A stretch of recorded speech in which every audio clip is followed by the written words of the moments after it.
Bien que je le tente une fois, traîner ma gueule sans la cacher, un verre en main les autres fois, quand le micro sent la nausée. Je vais parler, vous ferez rien. On va pas encore se le cacher, sur scène on n'est pas... Bonjour Leïla. Bonjour. Première fois pour le ROT en Bretagne. Première fois, ouais, ici même, oui, en Bretagne. Seule date en Bretagne? Non, je pense pas, parce que là, en fait, on commence tout juste la tournée du nouveau spectacle, et donc on est parti pour 2 ans de tournée. Donc on sait pas encore tous les lieux où on va, mais a priori, on devrait repasser quand même. Enfin, j'espère, j'aime bien la Bretagne. Et j'ai un contrebassiste qui adore le Queen Yaman, donc voilà, c'est un peu cliché, mais on reviendra. Donc tu es accompagné de qui sur scène?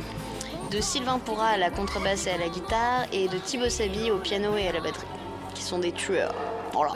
Donc c'est Sylvain qui est de Bretagne. Ah non, il est pas de Bretagne, mais il aime le Queen Yaman. Je sais pas du tout je ne sais pas d'où ils sont, ces jeunes hommes. J'ai aucune idée.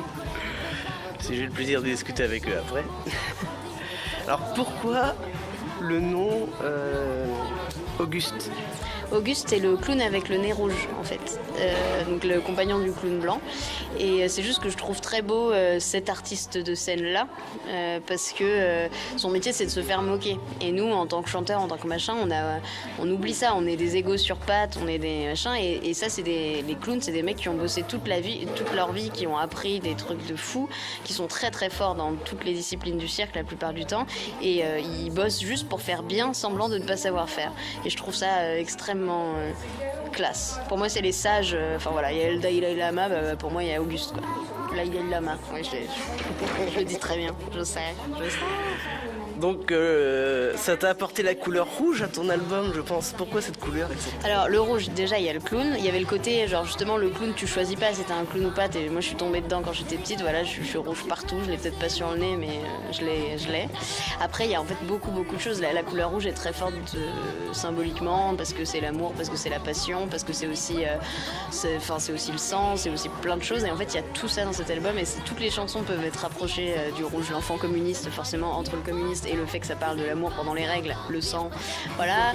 L'Auguste c'est son nez, tout, voilà, on est dans un cirque en plus, donc on imagine les bâches rouges, la sueur, la piste, Tout l'album est réuni sur le thème. Une couleur, ouais.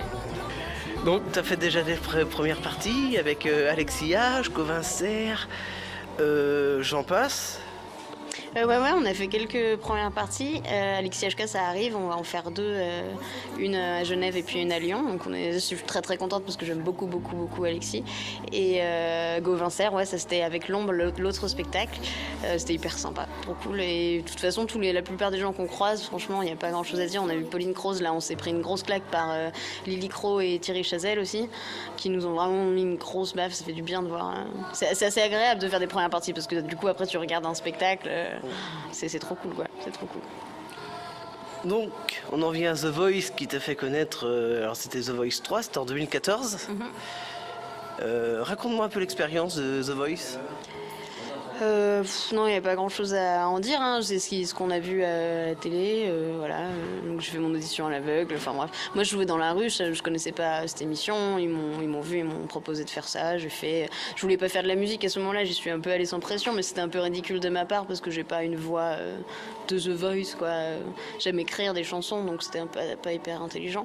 Après ça m'a bien servi parce que du coup, finalement j'ai fait de la musique parce que derrière on m'a appelé, que je me suis laissée porter par le truc. Ça a été une galère de faire le virage dans le milieu indépendant parce qu'il y a beaucoup de gens qui voulaient pas entendre parler de moi parce que TF1 était scotché sur ma tête, mais maintenant on l'a fait, donc maintenant voilà, c'est passé enfin, voilà. T'es plus parolière que chanteuse de base. J'ai plus d'ambition de parolière que d'ambition de chanteuse, oui. Si je pouvais juste écrire pour d'autres, je ferais, sauf qu'il y a que moi qui chante mes chansons, donc je continue. Je suis parolier moi aussi, pour info. Voilà. Tes influences musicales? Ça va être Georges Brassens, Alexis HK, Ben Mazué, Benoît Dorémus, Fabien Tarin, Thierry Romanens, Humbert, Hector Ourien,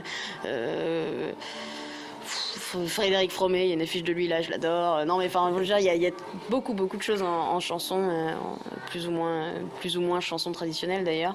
Et ouais, avant je restais sur Barbara, Brassens, etc., Brel, parce que c'est des monstres et que je me disais que la chanson française était finie. Et en fait, en tournant et en rencontrant d'autres petits comme moi ou un peu plus gros, je me rends compte que c'est très très loin d'être fini et il y a même de l'innovation qui fait pas du tout de mal, qui fait du bien à la chanson.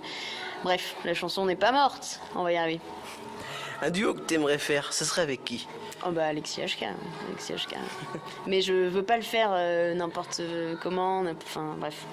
Voilà, parce que je pense que je pense que je peux, là je pourrais, il est accessible maintenant, mais je vais pas faire n'importe quoi. Je vais faire un beau duo avec Alexis HK. Pas juste un duo. J'ai vu que t'avais créé un compte Kiss Kiss Bank Bank pour ton premier album. Alors tu demandais 8 000 €, tu les as atteints et tu les as même dépassés. Tu as gagné 17 263 €.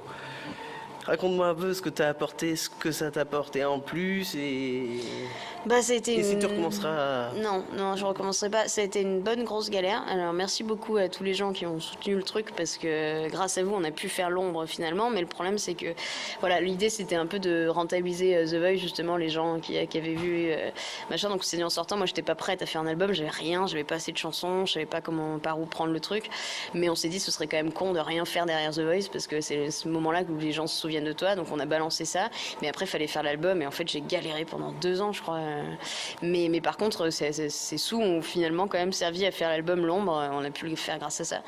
Mais ça a été une galère parce que normalement, tu dois répondre aux gens plus vite, quoi. Tu dois faire un truc, ça doit faire genre les gens ils participent et hop, ils ont ton album dans la boîte aux lettres 3 mois après, quoi.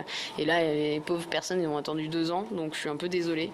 Et du coup, je leur ferai pas parce que je me suis sentie un peu arnaqueuse sur le coup là. J'ai pas aimé j'avais plus, à un moment, je savais même pas si on réussirait à le faire, quoi. Et du coup, je me suis dit, mais putain, tous ces gens qui nous ont filé, ça craint, quoi. Je me voyais déjà rappeler les gens, genre, je vous renvoie votre fric. Ça demande du temps de réaliser un album, après compresser les CD. C'est pas tout ça d'avoir le truc, la somme d'argent pour le faire. Enfin, ouais, c'est un vrai. Il faut le faire. Il faut le faire, ouais. Tu te sens con, hein, parce que la plupart du temps, les gens ont l'inverse. Ils ont tout l'album, ils ont même 10 albums de fait, ils ont pas la thune pour les réaliser. Bah, moi, c'était l'inverse. C'est souvent ça. Alors, je pense qu'il y a des projets sur Kiss Kiss Bank Bank, Ulule, qui n'éteignent jamais le jour, des fois. Bah ouais, carrément. Mais du coup, c'est... Ouais, bref. Non, je le referai pas. Et toi, au moins, tu l'as atteint. ouais, je l'ai atteint, mais après, il faut faire un truc bien, quoi, pour que les gens, ils se sentent pas... Enfin, bon, bref, c'était très bien.